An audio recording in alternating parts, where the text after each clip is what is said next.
उद्धव ठाकरेंनी मातोश्रीवर तातडीची बैठक बोलावली आहे। 288 जागांवर लढण्यासंदर्भी या बैठकीमध्ये विचार विमर्श केला जाऊ शकतो अशी शक्यता आहे। काँग्रेस राष्ट्रवादीवर दबावाची खेळी की खरंच वेगळा मार्ग हा प्रश्न त्यामुळे निर्माण झालाय। स्वतः संजय राऊत यांनी या तातडीच्या बैठकीची माहिती दिली आहे। विदर्भातल्या जागांवरून काँग्रेस आणि ठाकरे गटामध्ये प्रचंड रस्सीखेच सुरू होती। या दोनही पक्षांमधले वाद समोर आले होते। नाना पटोले आणि संजय राऊत यांच्यातील वाकयुद्ध रंगलेलं होतं आणि त्यानंतर आता ही बैठक बोलावली गेल्याची माहिती मिळतेय। कृष्णा केंडे आपल्याला अधिक अपडेट देतील। कृष्णा, काय स्ट्रॅटेजी, काय अजेंडा बैठकीचा? अगदी अर्ध्या तासामध्ये ही बैठक मातोश्रीवरती होणार आहे। मुख्य नेते आणि प्रवक्ते शिवाय उपनेते यांना या ठिकाणी तातडीने मुंबईला बोलावण्यात आलेलं आहे आणि या बैठकीमध्ये काय निर्णय होतो हे पाहणं महत्त्वाचं आहे। मात्र निश्चित या बैठकीला काँग्रेस सोबत सुरू असलेल्या वादाची किनार निश्चित आहे। त्यामुळे 288 जागांचा आढावा देखील या बैठकीमध्ये घेतला जाऊ शकतो की हा आढावा घेणं हे काँग्रेसवरती दबाव तंत्राचा एक पर्याय आहे का हे देखील आपल्याला समोर येईल। मात्र अत्यंत तातडीची ही बैठक उद्धव ठाकरे यांनी 12:30 वाजता मातोश्रीवरती या ठिकाणी बोलवलेली आहे आणि यामध्ये वेगवेगळ्या विषयावर जरी चर्चा होणार असली तरी महत्त्वाचं काँग्रेसच्या सोबत जो वाद सुरू आहे त्याबाबत ठोस निर्णय घ्यावा का याबाबत चर्चा होणार असल्याची माहिती सूत्रांनी दिलेली आहे।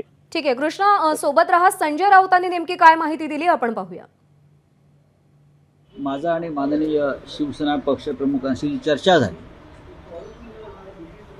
त्यानंतर आज आम्ही 12:30 वाजता मातोश्रीवर शिवसेना नेत्यांची एक तातडीची बैठक बोलवलेली आहे। आम्हाला काही निर्णय घ्यावे लागतील आणि आमच्या नेत्यांशी चर्चा करावी लागेल आणि आज 12:30 वाजता पक्षप्रमुखांनी एक तातडीची बैठक मातोश्रीवर बोलवलेली आहे। आम्ही सगळे आता मातोश्रीवर जाऊ, चर्चा करू आणि पुढल्या वाटचाली संदर्भात काय निर्णय घ्यायचा आहे तो आम्ही ठरवू। कृष्णा, आपण ऐकलं संजय राऊत असं म्हणतात की आम्हाला काही निर्णय घ्यावे लागतील। काय आणि कसा अर्थ काढायचा याचा? नाही, निश्चित याबाबत जी सूत्रांनी माहिती दिली आहे की शिवसेना वेगवेगळे निर्णय या ठिकाणी घेऊ शकते, ज्यामध्ये 288 जागा लढवण्याबाबत देखील शिवसेना निर्णय घेऊ शकते अशा प्रकारची देखील माहिती समोर येते आहे। त्यामुळे महाविकास आघाडीतून शिवसेना बाहेर पडणार काय अशी देखील एक चर्चा या निमित्ताने सुरू आहे आणि काही निर्णय याचा अर्थ निश्चितच महत्त्वाचे निर्णय घेणार असल्याची या ठिकाणी माहिती आहे। मात्र अशा पद्धतीचे निर्णय घेणार असल्याचं सांगून दुसरीकडे काँग्रेसवरती दबाव तंत्र निर्माण करण्यासाठी देखील केलेलं हे वक्तव्य आणि नियोजित ही बैठक असू शकते। मात्र यामध्ये काही मोठा निर्णय झाला तर त्याचं आश्चर्य वाटायला नको, कारण की तातडीनं काही नेते या ठिकाणी बोलवलेले आहेत। ज्या नेत्यांना पोचता येणार नाही त्यांच्यावर फोनवर संपर्क असणार आहे अशा देखाची माहिती मिळाली आहे।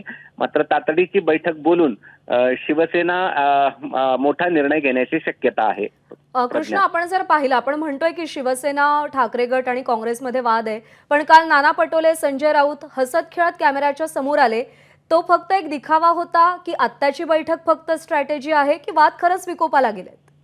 नाही, वाद निश्चित विकोपाला गेलेले होते। ते नाना पटोले यांच्या वक्तव्यानंतर आपल्याला सर्व माध्यमांसमोर पाहायला मिळाले। त्यावर ते पांघरून घालण्याचा प्रयत्न केला गेला आणि कदाचित माध्यमांसमोर बोलू नये अशा प्रकारची रणनीती देखील ठरवली गेली। मात्र आतमध्ये ज्यावेळेस बैठक होते त्यावेळेस मात्र एक वाक्यता होताना दिसत नाही अशा प्रकारचं चित्र संजय राऊत यांच्या वक्तव्यावरनं पाहायला मिळतं आहे आणि त्यामुळे 12:30 वाजताच्या बैठकीमध्ये नेमका काय निर्णय होतो हे पाहणं महत्त्वाचं आहे। मात्र अत्यंत तातडीची बैठक शिवसेनेच्या नेत्यांची उद्धव ठाकरे यांनी 12:30 वाजता मातोश्रीवरती बोलवलेली आहे। प्रज्ञा, महाविकास आघाडीच्या जागा वाटपाचा विचार केला तर मुंबई आणि विदर्भ या प्रभागांमधल्या जागांवरती जास्त करून वाद होता आणि तो होता काँग्रेस आणि शिवसेना ठाकरे गटामध्ये। विदर्भातल्या जागांवरून एवढं बिनसण्यामागचं कारण काय? असं आहे की विदर्भामध्ये आपण जर पाहिलं तर काँग्रेसला लोकसभेमध्ये मोठ्या प्रमाणावरती यश मिळालं आहे आणि त्यामुळे विदर्भामध्ये काँग्रेसला पसंती मिळेल अशा प्रकारचं काँग्रेसचं म्हणणं आहे. मात्र शिवसेना देखील विदर्भामध्ये दावा करते आहे, कारण की गत निवडणुकीमध्ये शिवसेनेला विदर्भात देखील आपले आमदार निवडून आणता आलेले होते आणि त्यामुळे त्यांचं असं म्हणणं आहे की तिथे जी मतांची संख्या आहे, दुसऱ्या क्रमांकावर असणारे मतं ही शिवसेनेला मिळाली आहेत आणि त्यामुळे त्या जागा आम्हाला मिळाल्या जाव्यात. आणि मुंबईत तर साहजिकच मुंबईमध्ये देखील शिवसेनेचा बालेकिल्ला मानला जातो, त्यामुळे ओढाताण सुरू असल्याची माहिती आहे. मात्र त्या सगळ्या जागावरनं दोघांमध्ये विसंवाद असल्याचं देखील समोर येत आहे. प्रज्ञा, कृष्णा, तुम्ही सोबत राहाच. राजकीय विश्लेषक अभय देशपांडे सर सध्या आपल्या सोबत आहेत. सर, संजय राऊत असं थेट म्हणतायत की आम्हाला काही निर्णय घ्यावे लागतील आणि एक तातडीची बैठक सुद्धा सध्या बोलवण्यात आली आहे. तुम्ही या सगळ्या घडामोडींकडे कसं पाहता? शिवसेना खरंच एकला चलो रेचा नारा देऊ शकते? नाही, आता तरी तसं वाटत नाहीये. मुळात हा फक्त मला वाटतं पोस्चरिंगचा विषय दिसतोय की ज्यावेळेस जागा वाटपाच्या वाटाघाटी होतात तेव्हा अनेकदा अशा काही जागांचा तिढा निर्माण होतो, तेव्हा हू ब्लिंक्स फर्स्ट आपण जे म्हणतो त्या पद्धतीने दबावाचं राजकारण करून जास्तीत जास्त जागा आपल्याकडे घ्यायचा प्रयत्न होतो. आता काँग्रेस आणि शिवसेनेत, ठाकरेंच्या शिवसेनेत जो मुख्य संघर्ष चालू आहे तो विदर्भातल्या काही जागा आणि मुंबईच्या जागांसंदर्भात. आता बांद्रा ईस्टच्या जागेची उमेदवारी शिवसेनेने परस्पर जाहीर केली, त्यामुळे तिथे एक वाद निर्माण झालाय. तर मला वाटतं की फार टोकाची भूमिका होणार नाही. दुसरा मुद्दा त्याच्यामध्ये असतो की जर काही ठिकाणचे वाद सुटले नाही, त्याच्यात तोडगा नाही निघाला, तर त्या मर्यादित क्षेत्रापूर्वी मैत्रीपूर्ण लढती कराव्यात का, असाही विषय अनेकदा येतो. पण त्याचे परिणाम राज्यभरातल्या युतीवर होतात. एक दोन ठिकाणी जरी मैत्रीपूर्ण लढती झाल्या तरीही त्याचा परिणाम युतीवर होत असतो. त्यामुळे तसा निर्णयही होण्याची शक्यता कमी आहे, परंतु तो एक त्यातला एक मार्ग असू शकतो. परंतु आता तरी याच्याकडे फक्त एक दबावाचं राजकारण म्हणून बघावं लागेल. लोकसभेच्या वेळेस काँग्रेस थोडीशी नमतं घेत सर, होती. तुमच्याकडे परत येते, थोडंसं थांबवते. विरोधी पक्षनेते अंबादास दानवे सध्या आपल्यासोबत आहेत. अंबादास दानवेजी, तातडीची बैठक मातोश्रीवर बोलवण्यात आली आहे. संजय राऊत म्हणतात आम्हाला काही निर्णय घ्यावे लागतील. काय घडतंय नेमकं तुमच्या शिवसेनेत? नाही, एक तर प्रचाराचं नियोजन एक महत्वाचं आहे आणि ओव्हरऑल शिवसेनेत ही पद्धती आहे, पक्षप्रमुख सातत्यानं सगळे पक्षाचे निर्णय घेत असताना सगळ्या शिवसेना नेत्यांशी चर्चा करत असतात आणि चर्चा करून पक्षातल्या निर्णयावर एक अंतिम शिक्कामोर्तब होत असतं. वाटतं आता निवडणुकीच्या सगळ्या अंतिम टप्प्यात आम्ही आहोत आणि याच्यामुळं ओव्हरऑल जागा वाटपाची स्थिती काय आहे, प्रचाराचं नियोजन कशा पद्धतीनं करायचं आहे, ही सगळी स्थिती वाटतं सगळ्या नेत्यांसमोर एकंदर स्पष्ट होऊन नंतर त्याच्याविषयी पुढचं मग प्रचाराचं नियोजन कसं असावं, उमेदवार काही ठिकाणचे उमेदवार आमचे बाकी आहे त्याच्याविषयी निर्णय घेणे, या सगळ्या गोष्टी या बैठकीत होतील बहुधा. पण म्हणजे कोणत्याही प्रकारचे वितुष्ट महाविकास आघाडीत किंवा तुमच्यात आणि काँग्रेसमध्ये नाही असं तुम्ही म्हणताय?